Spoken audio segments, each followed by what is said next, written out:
সুপ্রিয় শিক্ষার্থীবৃন্দ, কেমন আছো সবাই? আশা করি ভালো আছো। আমি মোহাম্মদ কাউসার আহমেদ। আজ তোমাদের সাথে তোমরা যে সৃজনশীল কোয়েশ্চেনটি দেখতে পাচ্ছ সেই সম্পর্কে আলোচনা করব। বন্যা লিমিটেড প্রতি শেয়ার 10 টাকা মূল্যের 3 লক্ষ শেয়ার বিভক্ত মোট 30 লক্ষ টাকার অনুমোদিত মূলধন নিয়ে নিবন্ধিত হয়। কোম্পানির 70% শেয়ার, অর্থাৎ এই 3 লক্ষ শেয়ারের মধ্যে 70% আমরা যদি হিসেব করি তাহলে 2,10,000 শেয়ার দাঁড়ায়। সেই 2,10,000 শেয়ার জনসাধারণের নিকট বিক্রির উদ্দেশ্যে ইস্যু করে জনসাধারণ 120%।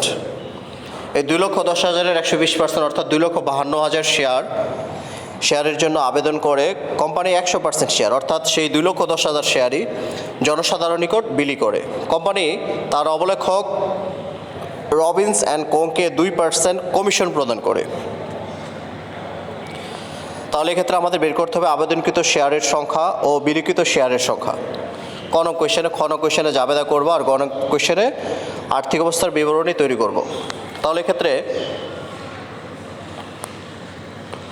প্রথমে কোয়েশনের দিকে তাকাও।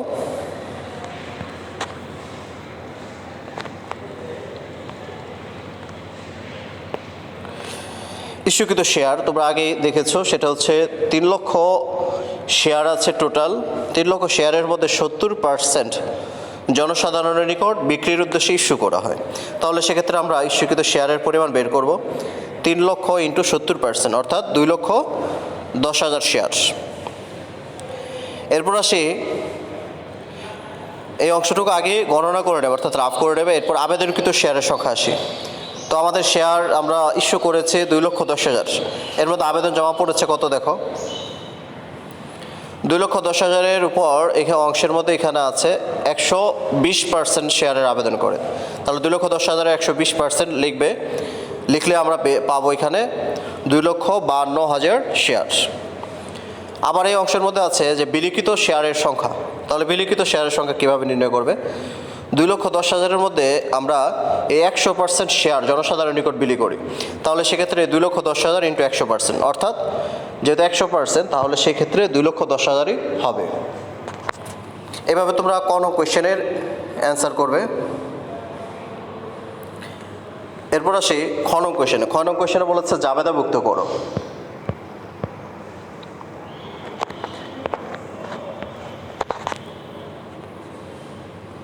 তাহলে আমরা জাবেদাভুক্ত করবো কীভাবে দেখো। প্রথমে লিখবো ব্যাংক হিসাব ডেবিট, শেয়ার আবেদন হিসাব ক্রেডিট।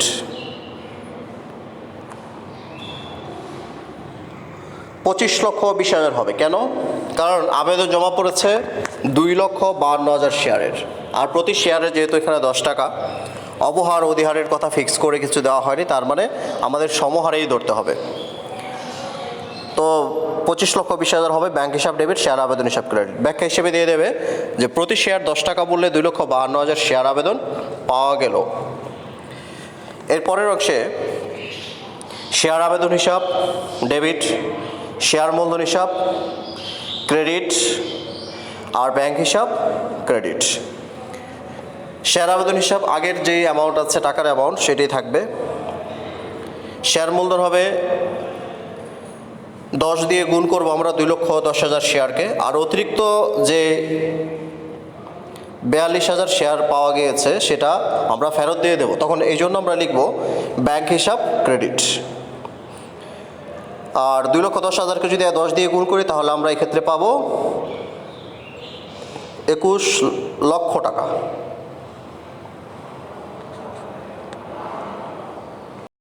তাহলে আমরা এখানে কি পাচ্ছি, সেটা হচ্ছে শেয়ার আবেদন ডেবিট, শেয়ার মূলধন ক্রেডিট, ব্যাংক হিসাব ক্রেডিট। ব্যাখ্যা হিসেবে দেব 2,10,000 শেয়ার সমহারে বিলি করা হলো এবং অতিরিক্ত 42,000 শেয়ার ফেরত দেওয়া হলো। এরপর আসবো অবলেখকের কমিশন আছে, যেহেতু 2% এখানে কমিশনের কথা বলা আছে, তাহলে সেক্ষেত্রে অবলেখকের কমিশন ডেবিট আর ব্যাংক ক্রেডিট। তো 21 লক্ষ টাকা আর 2% যদি হিসেব করি তাহলে টাকার অ্যামাউন্ট হবে 42,000। এই 42,000 টাকা আমরা লিখবো অবলেখকের কমিশন ডেবিট লিখে আর ব্যাংক হিসাব ক্রেডিট লিখে। এভাবে তোমরা এই জাবেদার অংশ কমপ্লিট করবে।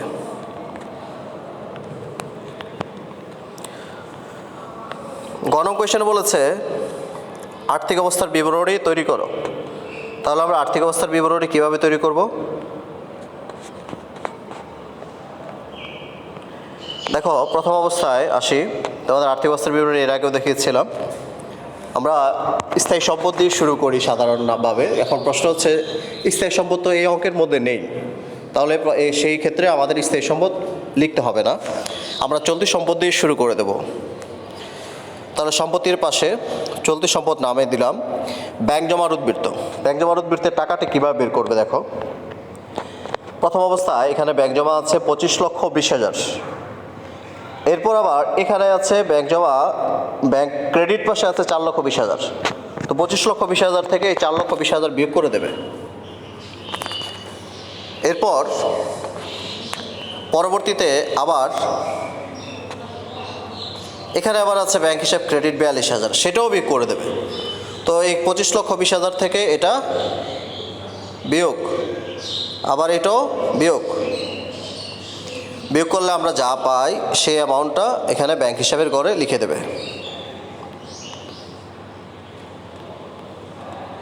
অর্থাৎ ব্যাংক জমার উদ্বৃত্ত তখন আমাদের অ্যামাউন্টের পরিমাণ দাঁড়াবে 20,58,000 টাকা। এরপর অসমন্বয়কৃত ব্যয়ের মধ্যে নিয়ে আসবে অবলেখকের কমিশন। অবলেখকের কমিশন আছে এই অংশের মধ্যে 42,000 টাকা। এখন একসাথে যদি আমরা এখন যোগ করে দেই,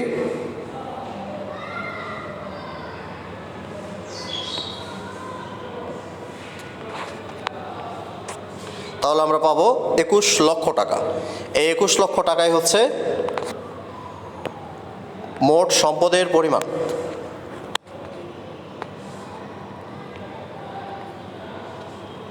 তো মোট সম্পদ যা হবে আমরা জানি মোট দায় ও শেয়ার হোল্ডারদের ইকুইটি সেম পরিমাণে হতে হয়। তাহলে সেক্ষেত্রে দেখি সেম হয় কিনা। আমরা শেয়ার মূলধন লিখব। শেয়ার মূলধন লিখে অনুমোদিত মূলধন প্রতিটি 10 টাকা মূল্যের, প্রথম অবস্থায় আমাদের অনুমোদিত শেয়ারের সংখ্যা ছিল 3 লক্ষ। তো প্রতিটি 10 টাকা মূল্যের 3 লক্ষ শেয়ার বিভক্ত, অর্থাৎ 30 লক্ষ টাকা হবে অনুমোদিত মূলধনের পরিমাণ। এরপর হলো স্বীকৃত মূলধন প্রতিটি 10 টাকা মূল্যের 2,10,000 শেয়ার। তাহলে সেক্ষেত্রে 21 লক্ষ টাকা হবে। 10 এবং 2,10,000 একসাথে আমরা গুণ করে দেব। এরপর আসি বিলিখিত ও আদায়কৃত মূলধনের অংশে। প্রতিটি 10 টাকা মূল্যের যে পরিমাণ আমরা ইস্যু করেছিলাম, আবেদন যদিও বেশি জমা পড়েছিল কিন্তু আমরা বিলি করেছি কিন্তু সেই পরিমাণে, তাহলে সেই হিসেব করে এই 2,10,000 শেয়ারের সংখ্যায় আসবে। 10 টাকা দিয়ে গুণ করলে আমরা পাবো 21 লক্ষ টাকা। শেয়ার হোল্ডারদের সত্ত্ব ও দায়সমূহের অংশে আর নতুন কোনো এন্ট্রি না থাকার কারণে আমরা যদি এই বিলিখিত আদায়কৃত মূলধনের অংশটুকুই লিখি তাহলে সেক্ষেত্রে পাবো 21 লক্ষ টাকা। এই 21 লক্ষ টাকাই হচ্ছে শেয়ার হোল্ডারদের সত্ত্ব ও মোট দায়। এভাবে তোমরা মোট সম্পদ এবং শেয়ার হোল্ডারদের সত্ত্ব ও দায় সমূহের পরিমাণ সেম দেখতে পাবে। এক্ষেত্রে আর কি কি এন্ট্রি আসে? যদি আরও এখানে এন্ট্রি থাকতো তাহলে আমরা সঞ্চিত উদ্বৃত্তের অংশের মধ্যে আরও কিছু বসাতাম। যেমন যদি কোয়েশ্চেনে অধিহার লেখা থাকে তাহলে সেক্ষেত্রে অধিহারের অংশটুকু আসে। তারপরে এক্ষেত্রে সঞ্চিতির পরিমাণ আলাদা করে যদি কোনো অ্যামাউন্ট দেওয়া থাকে তাহলে সেগুলো নিয়ে আসতে হয়, কিন্তু এখানে নেই, না থাকার কারণে এই অংশটুকুই হচ্ছে শেয়ার হোল্ডারদের সত্ত্ব ও মোট দায়ের অংশ।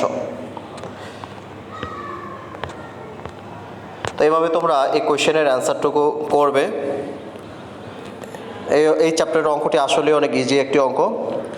তো তোমাদের এই আর্থিক অবস্থার বিবরণী করার মাধ্যমে তোমাদের মোট সম্পদ এবং শেয়ার হোল্ডারদের দায় ও ইকুইটি যে অংশটুকু আছে সেটা সেম হয় সেটা দেখাতে হবে। কোনো কারণে যদি সেম না হয় তাহলে দেখবে হয়তোবা তোমাদের ব্যাংক হিসাবে কোনো প্রবলেম আছে। এই ব্যাংক হিসাবের পরিমাণটুকু যেভাবে বললাম আজকে তোমরা সেভাবে বের করে নেবে। সহজ একটি সিস্টেম।